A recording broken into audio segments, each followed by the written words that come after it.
उस कपड़े को जो बहुत अच्छा बनाया उसको बेचने के लिए जा रहा है।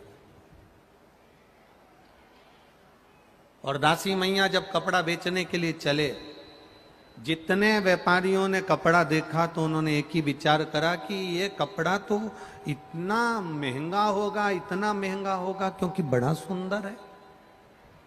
जब इतना सुंदर कपड़ा है तो महंगा भी बहुत होगा। तो किसी ने उस कपड़े की कीमत नहीं पूछी। अब शिव की परीक्षा देखिए।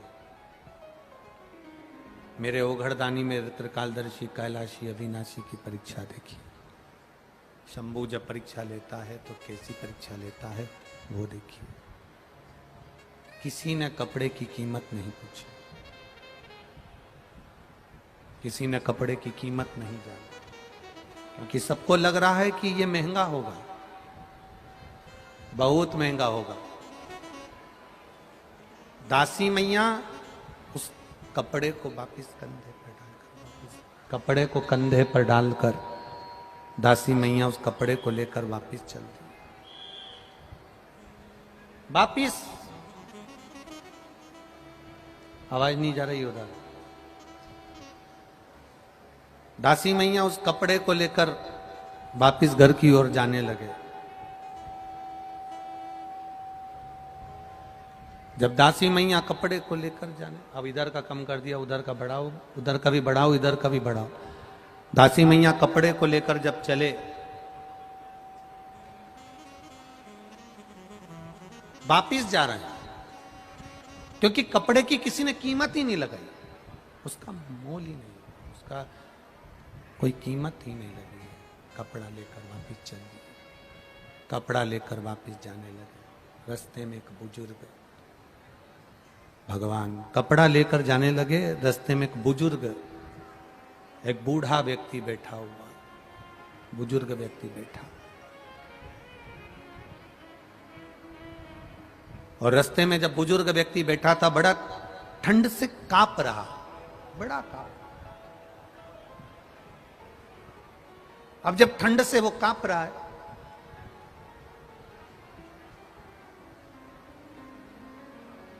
और बहुत ठंड उसके शरीर में लग रही है, तो उसने दासी मैया को रोका। ए बाबा रुको जरा, बाबा रुकिए जरा, हमारे शरीर में बहुत ताप पड़ रहा है, आप हमें ओढ़ने के लिए आपका कपड़ा दे दीजिए।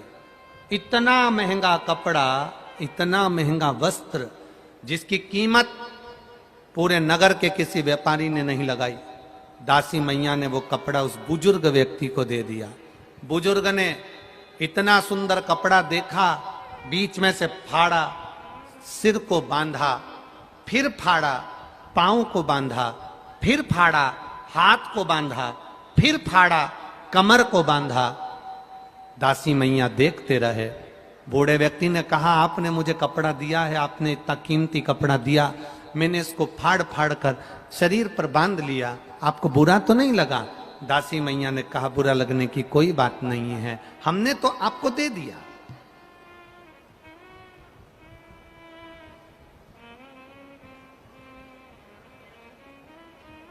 हमने तो आपको दे दिया, अब आप इस कपड़े का क्या करो वो आपके ऊपर है।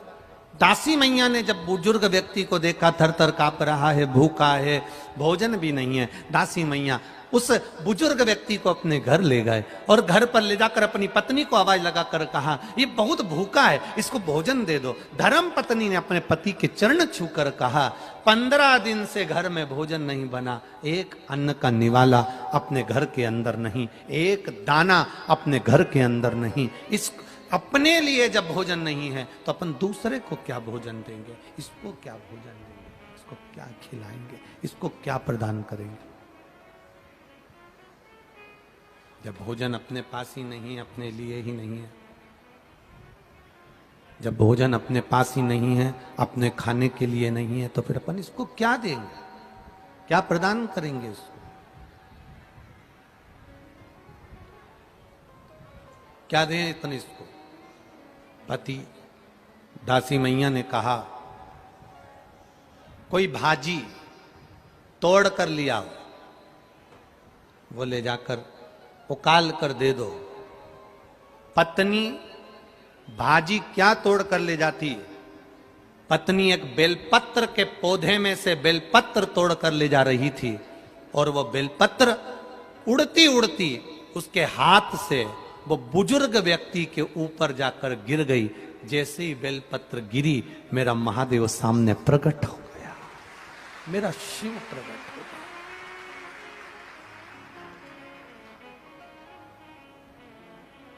एक बात आप लोगों से कहना चाहेंगे, बड़ा ध्यान लगाकर सुनिएगा, बड़े स्मरण में सुनिएगा।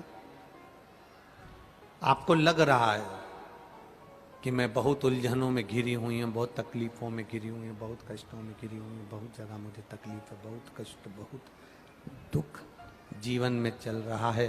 सामने से ऐसा लग रहा है कि कष्ट हमारा पीछा नहीं छोड़ रहा, दुख हमारा पीछा नहीं छोड़ रहा। बहुत चिंता और टेंशन में जब रहा करो तो गले में जो रुद्राक्ष पड़ा रहता है ना, उस रुद्राक्ष को हाथ में दबाकर श्री शिवाय नमस्तुभ्यम, श्री शिवाय नमस्तुभ्यम, श्री शिवाय नमस्तुभ्यम स्मरण कर लिया करो जब तुम्हें लगे उलझन। और हम तो एक प्रैक्टिकल करने की बात कहेंगे। आप अपने व्यापार पर बैठे हो, दुकान पर बैठे हो, दुकान पर बैठे हो, कभी प्रैक्टिकल कर कर देखना, कहीं सियोर वाला महाराज झूठ तो नहीं बोल रहा है। प्रैक्टिकल करने में क्या जाता है, करते रहो। प्रैक्टिकल जरूर करना चाहिए। एक महाराज जी प्रवचन दे रहे थे, प्रवचन में कह रहे थे मदिरा नहीं पीना चाहिए, शराब नहीं पीना चाहिए, गटर का पानी है, गंदा पानी है, नाली का पानी है, मत पियो। महाराज जी के पहचान का कोई बैठा था, उठ के खड़ा हो गया। उसने कहा महाराज तू इतनी बड़ी बड़ी बातें कह रहा है, तेरा सग्गा भाई पी के तो नाली में पड़ा है, तू इतना बड़ा बड़ा प्रवचन दे रहा है, तेरा सग्गा भाई पी के गटर में पड़ा है, और तू कह रहा है कि मदिरा नहीं पीना चाहिए, शराब नहीं पीना चाहिए, गंदा नाली का पानी है। महाराज जी को क्रोध नहीं आया। महाराज जी ने कहा भैया देखो, मैं भी कथा कह रहा हूं, वो भी कथा कह रहा है, मैं मुंह से समझा रहा हूं, वो प्रैक्टिकल करके दिखा रहा है। आप मुझसे नहीं समझ सकते तो गटर में पड़े हुए, नाली में पड़े हुए व्यक्ति को देखकर तो समझ सकते हो ना कि मदिरा पीने वाला, नाली का पानी पीने वाला गला पकड़ रहा है बाबू, गटर का पानी पीने वाला गटर में पड़ा हुआ, तुम देखकर तो समझ जाओगे उसको। आप उसको देखकर तो समझ सकते हो ना, आप उसको जानकर तो समझ सकते हो ना। प्रैक्टिकल जरूर करो।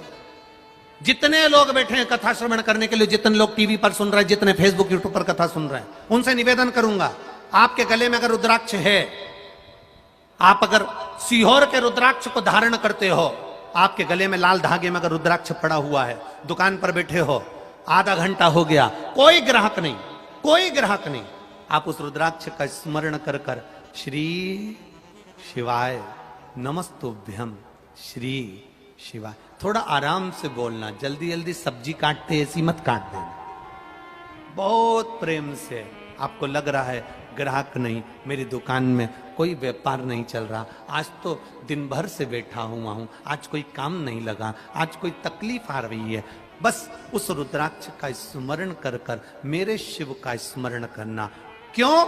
क्योंकि विद्येश्वर संहिता में, शिव महापुराण की विद्येश्वर संहिता में देव अधिदेव महादेव माता पार्वती से कहते हैं, तुम रुका जी चंचुला देवी से कहते हैं कि भगवान शंकर के नेत्र अश्रु से गिरे हुए, अश्रु से ये रुद्राक्ष का पौधा उत्पन्न हुआ है। ये रुद्राक्ष कोई दूसरा नहीं है। शंकर पार्वती से, माता सती से कहते हैं पार्वती ये मैं रुद्राक्ष के रूप में स्वयं शिव भक्त के साथ रहता है और उसके सम्मुख में प्रकट हो जाता है।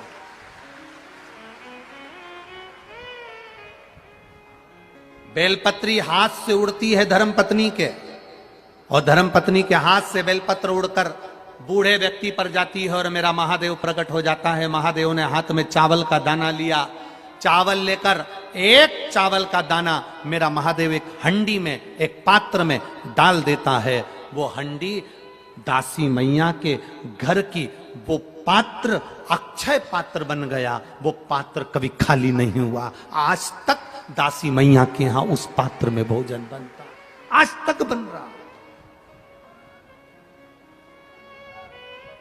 एक दाना चावल का,